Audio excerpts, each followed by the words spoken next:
मुझे संपूर्ण साधने की एक ही शर्त है, मुझ में मन लगाए, मेरा ध्यान लगाए। इस संबंध में एक विचार और है। आपका ध्यान लगाते समय मन में केवल आप रहें और संसार का कोई विचार बाधा ना डाले। इसका कोई तरीका तो होगा? हाँ, एक आसान तरीका तो है, परंतु वो कोई विधि नहीं है, बल्कि एक गुर है, एक योगिक कला है, जिससे ध्यान लगाने में बड़ी सहायता होती है। वो आसान तरीका, वो योगिक कला क्या है मधुसूदन? सुनो अर्जुन, संसार के झमेलों से बचने के लिए मनुष्य एकांत में बैठकर मन को प्रभु के ध्यान में लगाए, क्योंकि एकांत में मनुष्य अपने भीतर झांक सकता है। परंतु ध्यान लगाने के लिए अपने अंतर में झांकने की क्या आवश्यकता है? हे अर्जुन, तुम भूल रहे हो कि परमात्मा का अंश अर्थात आत्मा मनुष्य के भीतर ही वास करती है।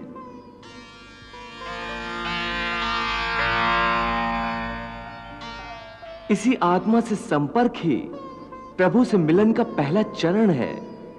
इसलिए हे अर्जुन, जो मुझसे मिलन चाहता है उसे सबसे पहले अपने अंतर में ही झांकना चाहिए,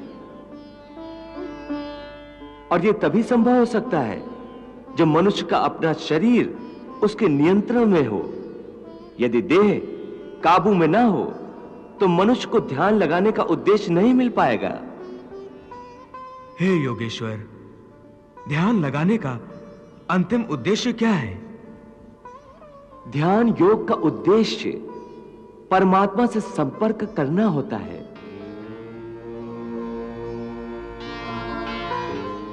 परंतु इसके प्रथम चरण में मनुष्य को आत्मशुद्धि प्राप्त होती है, स्वच्छता मिलती है, और ध्यान लगाने वाले का अंतर निर्मल हो जाता है।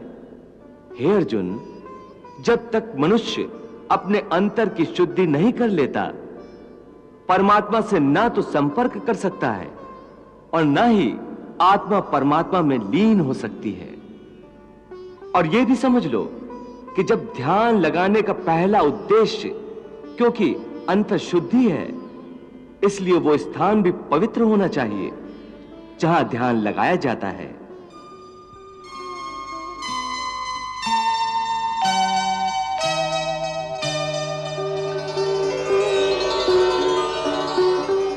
हे अर्जुन, मेरा ध्यान लगाते समय मनुष्य को चाहिए कि वो अचल बैठकर अपनी पीठ, सिर और गले को समान और सीधा रखे और अपनी दृष्टि को अपनी नाक के अगले भाग पर इस तरह जमाए कि दूसरी सारी दिशाएं आंखों से ओझल हो जाएं।